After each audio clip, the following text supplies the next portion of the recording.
Welcome back. In this video, we are going to discuss Ethernet. The contents of this video are, first we are going to look at classic Ethernet, the Ethernet that was originally designed in 1970s. But what we use these days is switched Ethernet. It's a different design. Here the links are multi-access. Here we have point-to-point links. And then we are going to see how Ethernet frames are organized, and then at the end we are going to discuss Ethernet addresses. By the end of this video, you would know how is medium access control done in classic Ethernet, right? What is the frame and address format of Ethernet, how are Ethernet addresses ensured to be unique, and lastly, what is the difference between classic and switched Ethernet that I alluded to before. As we know, Ethernet is a LAN technology, and it is the most successful LAN technology till date. It was developed by Bob Metcalfe and David Boggs, shown here in this image, in the mid 1970s at Xerox Palo Alto Research Center in California.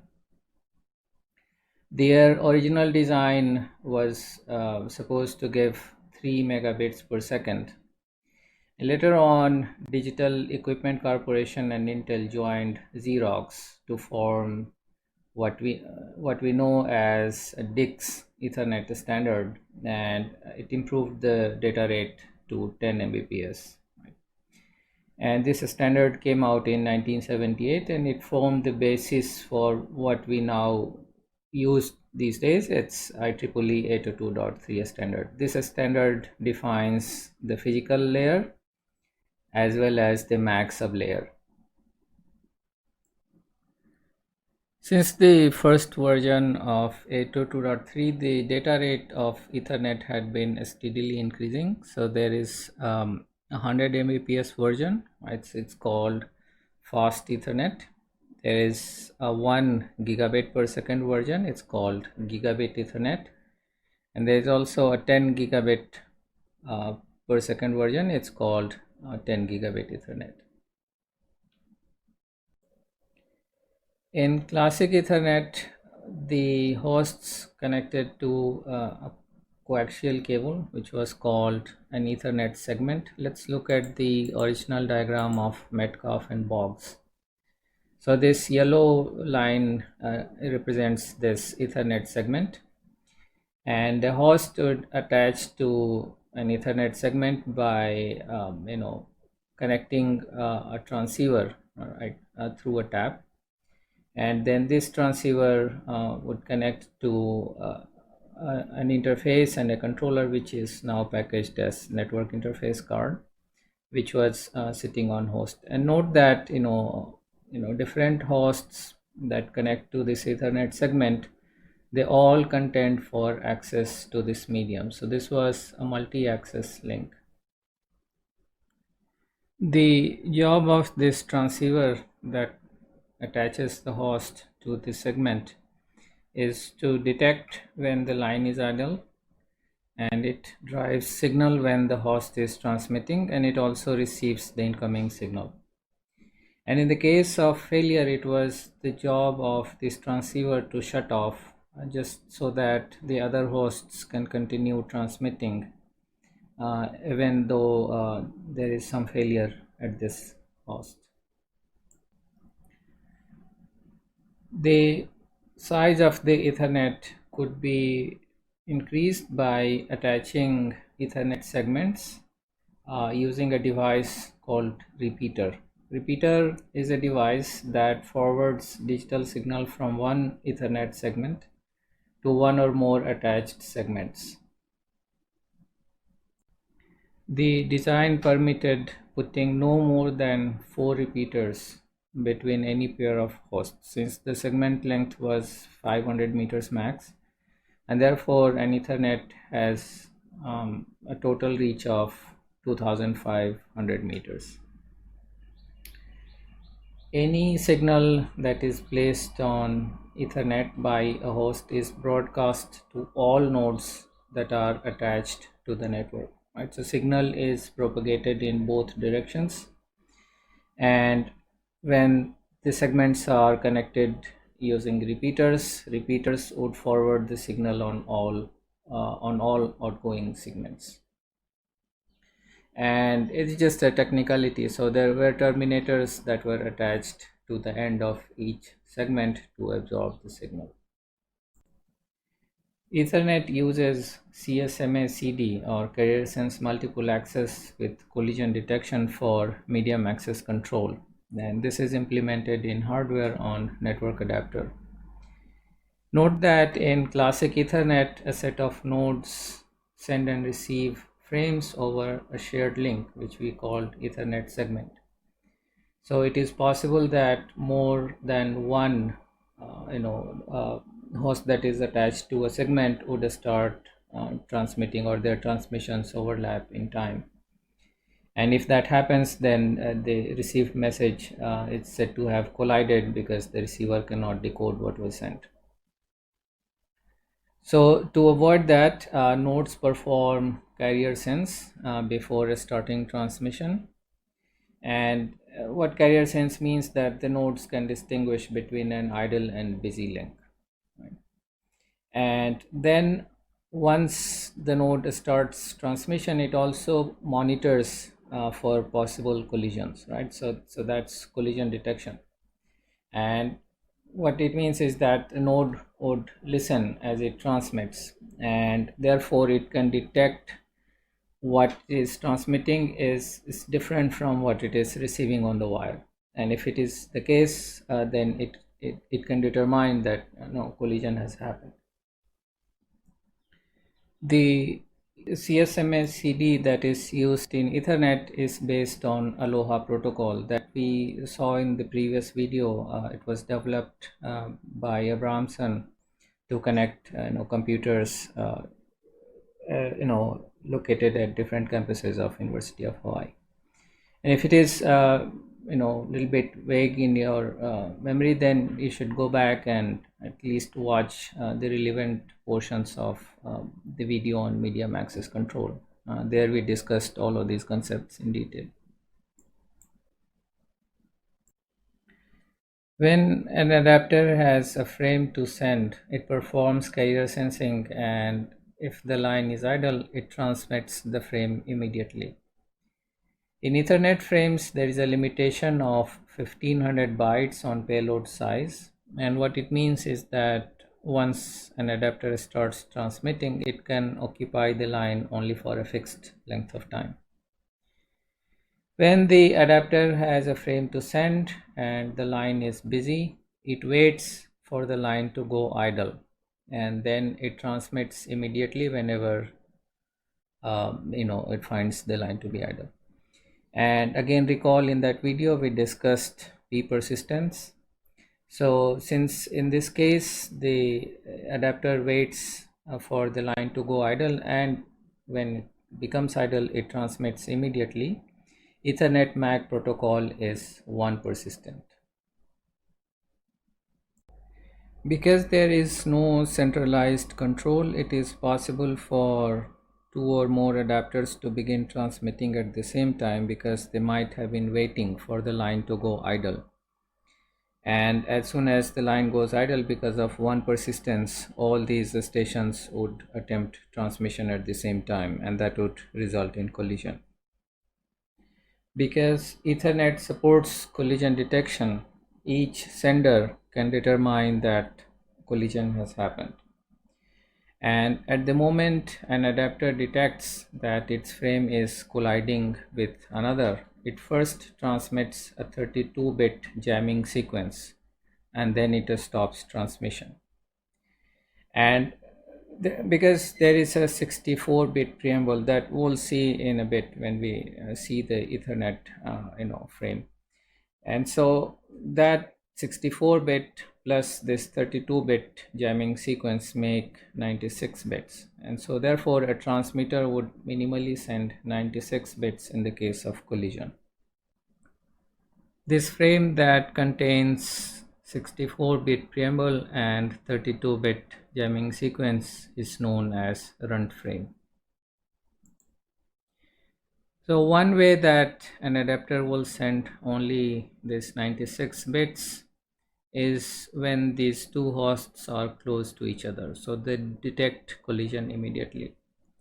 However, the nodes that are farther away, they would send more bits before they can detect a collision.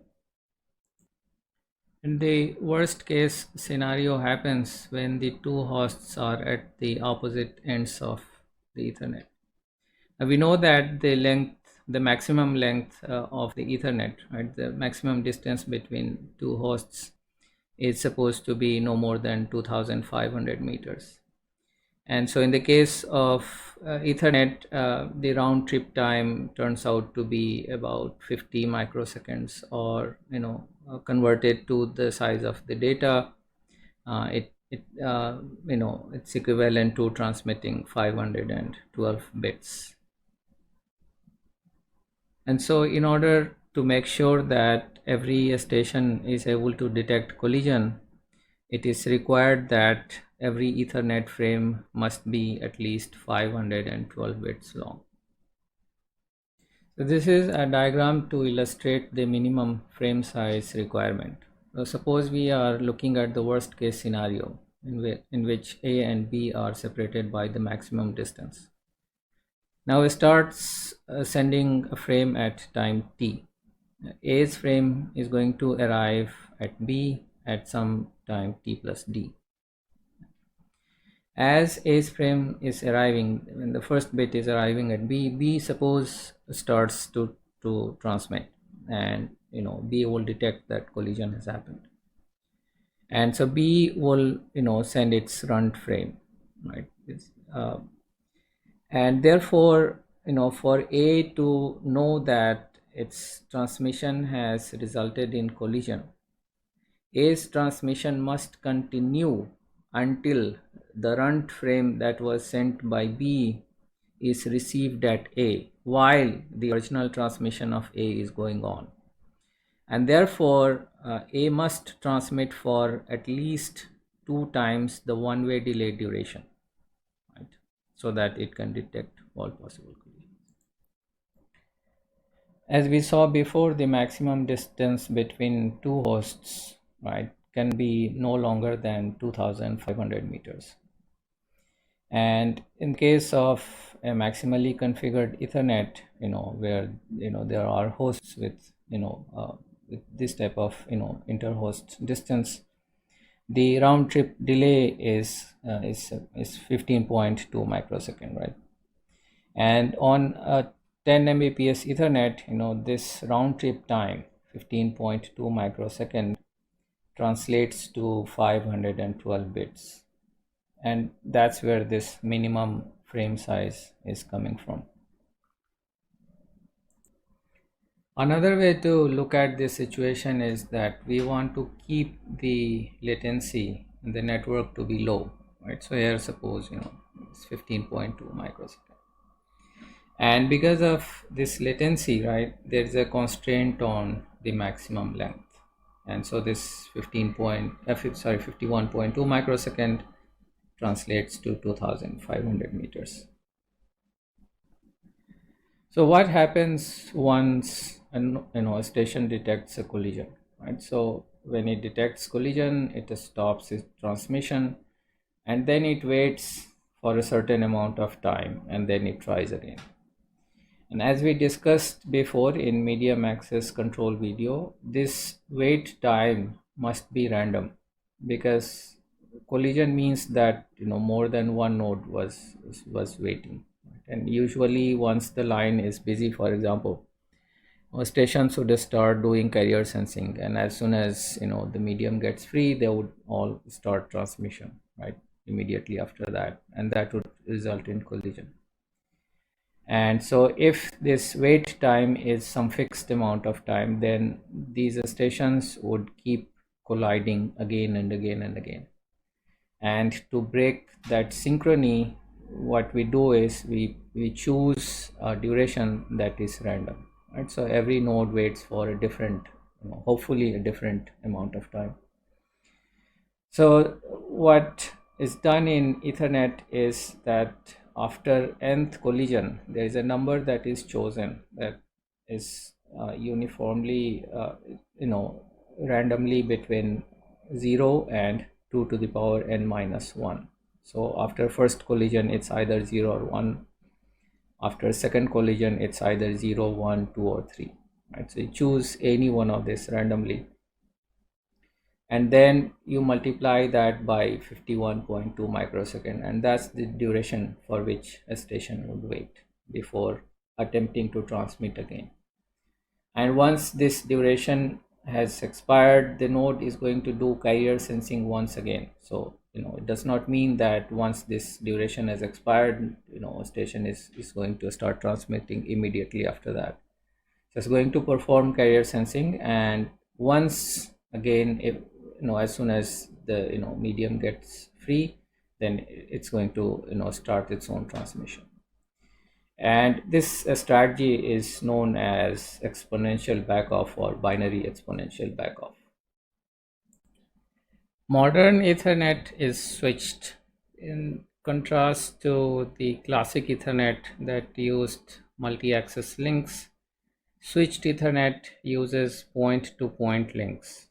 So here is an illustration of modern Ethernet LAN. So a switch connects these hosts using point-to-point links, and as a result, two or more pair of nodes that are connected to a switch can communicate simultaneously.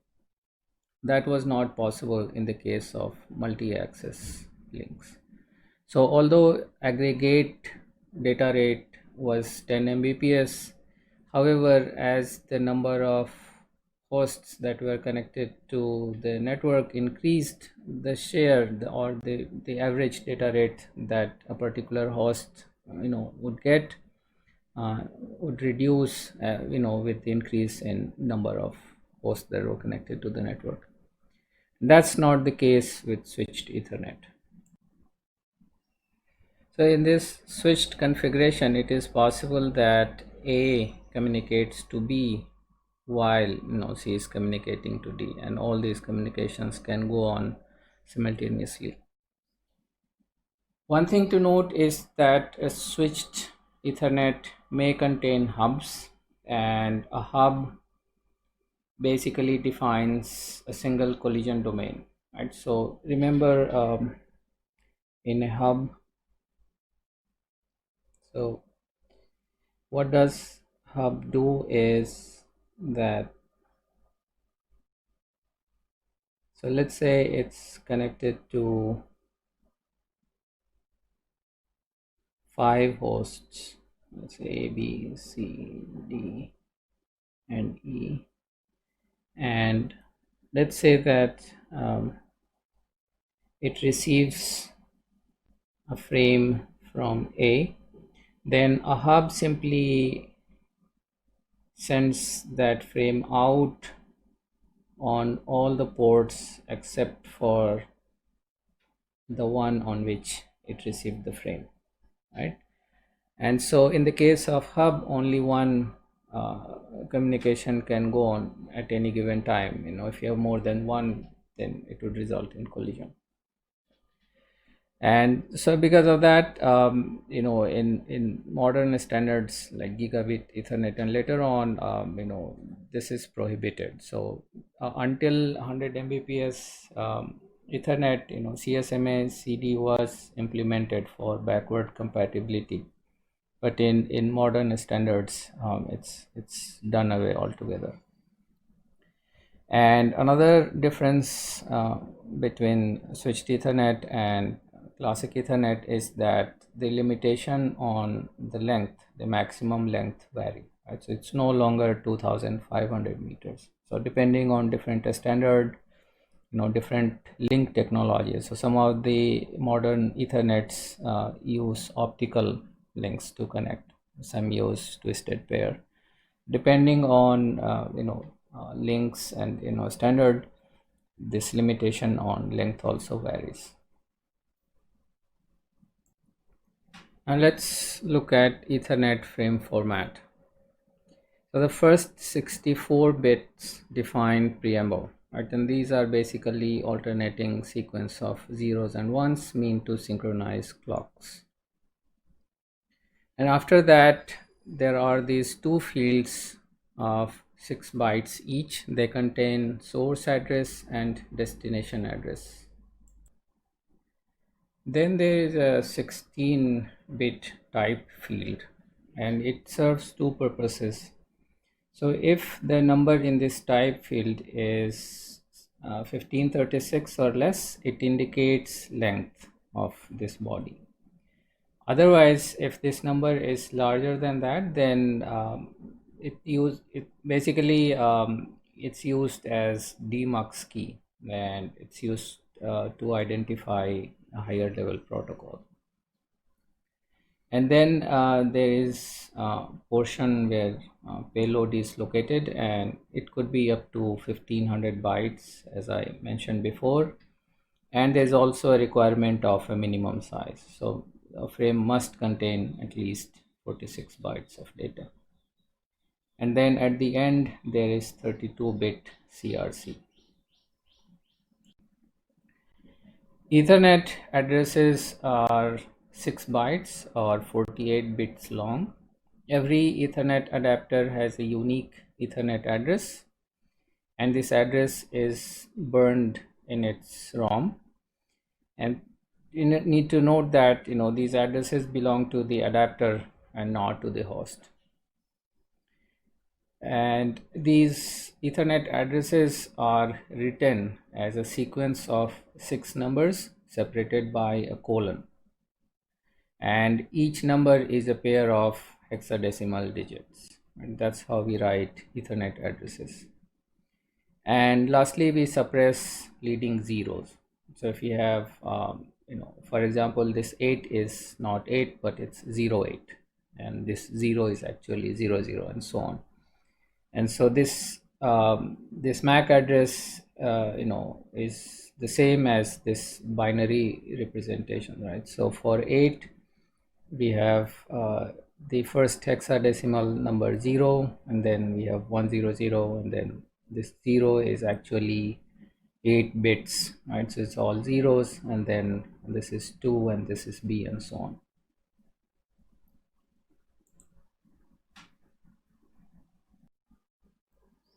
The uniqueness of Ethernet addresses are ensured by dividing this 6 bytes into two parts. So the first 3 bytes is manufacturer specific address, and the last 3 bytes are manufacturer assigned address to a card. And so, for example, every Ethernet manufacturer is assigned this 24 bits or 3-bit prefix. For AMD, it is 8, 0, 20, and there could be other prefixes as well. And then this manufacturer is going to append, a unique number which is 3 bytes long to every card that it manufactures, and that's how uniqueness is ensured. An Ethernet adapter would accept obviously frames that are addressed to its own address. It would also accept frames that are addressed to broadcast address, that's all ones. Then it would accept frames that are addressed to a multicast address if this adapter is instructed to accept frames sent to that multicast address. And then there is a promiscuous mode in which these adapters would accept every frame that arrives on this adapter. To summarize, Ethernet is the most widely used LAN technology. In classic Ethernet, frames are broadcast over the multi-access link, and CSMA-CD is used for multi-access control. Modern Ethernet LANs are switched, and switched Ethernet uses point-to-point links, and Hence, it is able to support multiple transmissions simultaneously without collisions. We also saw that Ethernet frames have a minimum length, that's 46 bytes, and a maximum of 1500 bytes of data. And we also saw that Ethernet addresses are 6 bytes long, and these are called Ethernet MAC address. And so here MAC is just a synonym for hardware address.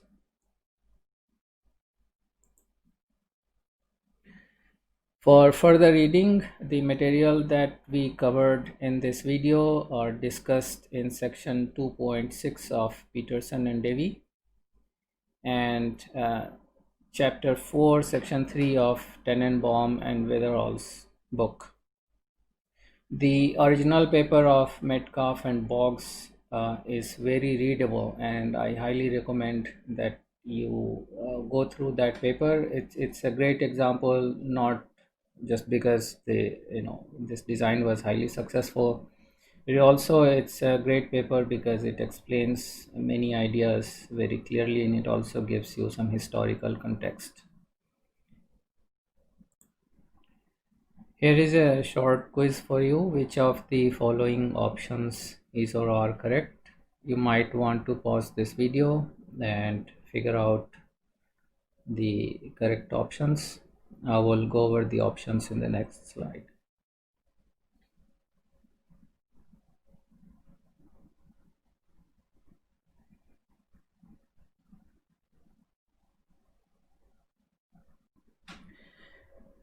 So here are the correct options A, B, and D. A says classic Ethernet medium access uses one per system. That's correct.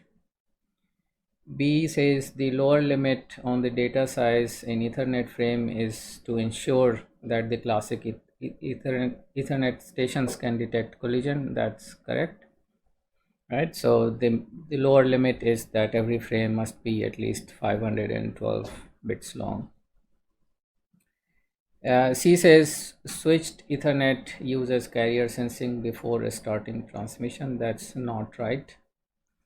And D says that Ethernet hardware address is called MAC address, and that's correct. And E says the MAC address is 32 bits long, but that's not correct.